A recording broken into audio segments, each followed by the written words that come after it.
Good afternoon, sir. Good afternoon to my all batchmates. Myself, Preeti Lata.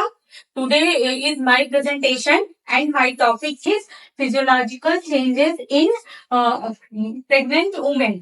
तो आज मेरा topic है जिसमें हम आपको बताएंगे कि गर्भावस्था के दौरान महिला में होने वाले शारीरिक परिवर्तन, मतलब कि जो फीमेल होती है, जब वो प्रेगनेंसी टाइम में होती है तो उसके शरीर में किस प्रकार की चेंजेस देखने को हमें मिलता है, वही हमारा टॉपिक है और उसी के बारे में हम आप लोगों को डिटेल में बताएंगे। जैसे जो फीमेल होती है वो प्रेग्नेंट होती है तो उसमें विभिन्न प्रकार की शारीरिक परिवर्तन देखने को मिलते हैं। जैसे फीमेल का वजन बढ़ा हुआ मिलता है और उसका प्लाज्मा वॉल्यूम बढ़ा हुआ मिलता है, हार्ट का साइज में क्या चेंजेस आते हैं और उसके ब्लड प्रेशर में क्या चेंजेस आते हैं, ये सारी चीजों के बारे में आज हम इस प्रेजेंटेशन में जानेंगे।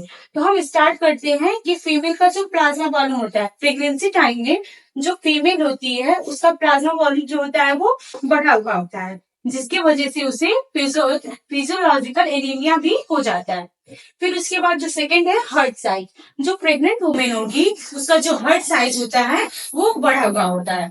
और जो प्रेग्नेंट वुमेन होती है उसका ब्लड प्रेशर जो होता है वो कम कम मिलता है। कम क्यों होता है? जो ब्लड वेसल्स होती हैं वो फैलती हैं, ब्लड वेसल्स के फैलने के कारण उसका जो बीपी होता है वो कम होता है, यानी घटा हुआ होता है। उसके बाद आता है वेट गेन, जो प्रेगनेंसी टाइम में होती है। नॉर्मल जो वेट गेन एवरेज वेट जो होता है वो 12.5 kg होता है किसी भी उम्र में, लेकिन जब वो प्रेगनेंसी के टाइम होता है तो उसका जो वेट होता है वो 11 से 16 किलोग्राम बढ़ जाता है। मतलब वो 11 से 16 किलोग्राम वो प्रेगनेंसी के टाइम में अपने वेट को गेन कर लेती है। तो ये तो हुआ इसकी बात। फिर उसके बाद सेकंड टॉपिक हमारा जो आता है उसमें कि गर्भावस्था के दौरान महिला के वजन में वृद्धि किस प्रकार से होती है। जब फीमेल प्रेग्नेंट हो जाती है तो उसके मतलब वेट में किस प्रकार की वृद्धि आती है। उसमें 3 तरीके के आते हैं जिन्हें हम फर्स्ट ट्राइमेस्टर बोलते हैं, सेकेंड ट्राइमेस्टर बोलते हैं और थर्ड ट्राइमेस्टर बोलते हैं। जो फर्स्ट ट्राइमेस्टर होता है जिसे हम हिंदी में प्रथम तिमाही में बोलते हैं, वो 0 से 12 वीक का होता है। और इसमें क्या होता है कि इसमें एमनूरिया होता है, जैसे जो ब्लीडिंग होती है वो बंद हो जाती है। और फर्स्ट ट्राइमेस्टर जो हमारा होता है वो 0 से 12 वीक का होता है। इसमें फीमेल को मॉर्निंग सिकनेस होती है। Morning sickness it means vomiting and nausea, जिसमें हमको ये प्रॉब्लम देखने को मिलती है। और ये क्यों होता है? उसके ब्लड में एसिडिटी जो होता है, जिसे हम हिंदी मतलब ह्यूमन क्रॉनिक गोनेडोट्रोपिन कहते हैं, वो बढ़ जाता है। फिर उसके बाद आता है सेकेंड ट्राइमेस्टर। सेकेंड ट्राइमेस्टर वो होता है जिसे हम द्वितीय तिमाही कहते हैं। यह 13 से 28 वीक का होता है। इसमें प्रेग्नेंट फीमेल का 5 किलोग्राम वेट जो होता है वो बढ़ जाता है।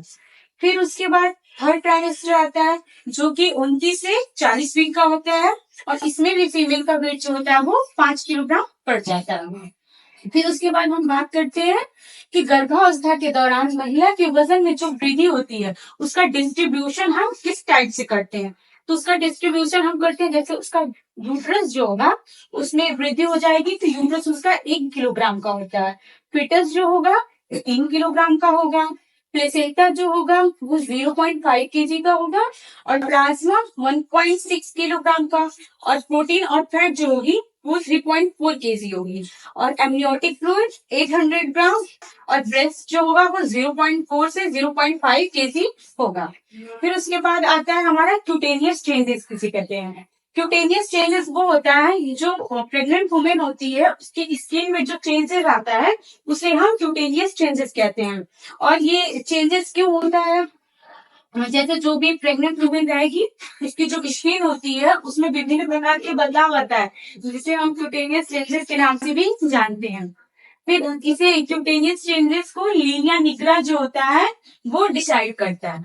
अब बात आती है कि लीनिया निग्रा होता क्या है। तो लीनिया निग्रा जो होता है यह काले भूरे रंग की रेखा होती है जो हमारे स्टर्नम से स्टार्ट होके सिम्फाइसिस प्यूबिस तक होती है। और ये गर्भावस्था के 20 वीक में गर्भावस्था जो हमारा आता है उसकी 20 वीक की विजिबल होती है, यानी स्टार्ट होती है। और फिर उसके बाद आफ्टर डिलीवरी ये जो लीनिया निग्रा होता है वो डिसअपियर हो जाता है। मतलब ये जब प्रेगनेंसी होती है तब तो ये रहता है, लेकिन जब प्रेगनेंसी खत्म हो जाती है उसके बाद ये गायब हो जाता है। फिर ये तो हो गया लीनिया निग्रा के बारे में। और फिर इसमें जो एक मिलेनोसाइट पिगमेंट होता है जो पिट्यूटरी ग्लैंड से निकलता है, जिसकी वजह से लीनिया निग्रा का जो कलर होता है वो डार्क ब्राउन मतलब कि गाढ़ा भूरा रंग का हो जाता है।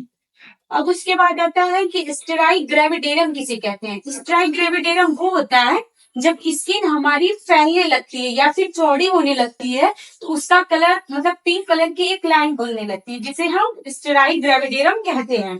ये जो लाइन होती है वो after pregnancy pink line change into white line. जब प्रेगनेंसी के बाद ये जो पिंक लाइन होती है वो सफेद लाइन में परिवर्तित हो जाती है। फिर उसके बाद आता है हमारा क्लोइज्मा किसे कहते हैं। जो क्लोइज्मा होता है वो डार्क पिगमेंटेशन शीन इन फोरहेड चेक नोज ईटीसी। मतलब प्रेगनेंसी के दौरान महिला ये चेहरे के चारों तरफ फोरहेड मतलब माथा पे, चिक मतलब गाल पे और नोज इन सब के मतलब किनारे जो काले भूरे रंग का धब्बा बन जाता है उसे हम क्लोज्मा कहते हैं। क्लोज्मा हमारा जो होता है इसे हम मास्क ऑफ प्रेगनेंसी के नाम से भी जानते हैं। मास्क ऑफ प्रेगनेंसी किसे कहते हैं, जब वही क्लोज्मा हमारे फोरहेड चेक्स नोज पे जो किनारे किनारे काले धब्बे बन जाते हैं उसे हम दूसरे नाम में मास्क ऑफ प्रेगनेंसी के नाम से भी जानते हैं। फिर बात आती है कि क्लोज्मा जो होता है उसमें बटरफ्लाई शेप आ जाता है। जो बटरफ्लाई शेप क्यों आता है, मिलेनोसाइट जो पिगमेंट होता है उसके कारण जो क्लोज्मा होता है वो बटरफ्लाई शेप का हो जाता है। फिर उसके बाद क्लोज्मा जो होता है वो गर्भावस्था के लगभग 24वें सप्ताह में विजिबल होता है एंड आफ्टर डिलीवरी यह डिसअपियर हो जाता है। मतलब क्लोज्मा जो होता है जब प्रेगनेंसी टाइम होगी तो 24वां जो सप्ताह आएगा तब तो वो दिखना प्रारंभ होता है और जब डिलीवरी हो जाती है तो उसके बाद जो क्लोज्मा होता है वो गायब हो जाता है। तो इतना समझ में आया सबको। अब फिर उसके बाद आता है शेप ऑफ यूट्रस। मतलब यूट्रस का आकार मतलब कितने वीक में कितना होता है और इसके बारे में हम जानेंगे। तो पहले देखिए कि 6 वीक में जो यूट्रस होता है उसकी साइज हेंस एक जैसे हो जाती है। हेंस एक मतलब जो हेन का एग होता है, मुर्गी का अंडा होता है, इसके शेप में 6 से 8 वीक में यूट्रस का शेप हो जाता है। फिर 6 से 8 वीक में यूट्रस का शेप जो होता है वो लेमन शेप का हो जाता है। लेमन शेप मीन नींबू के आकार का। जब 6 से 8 वीक में यूट्रस का जो शेप होता है वो नींबू के आकार का हो जाता है। फिर उसके बाद 8 वीक में यूट्रस जो होता है वो क्रिकेट बॉल जो गेंद और बल्ला होता है उसके शेप का हो जाता है। फिर 8 से 10 वीक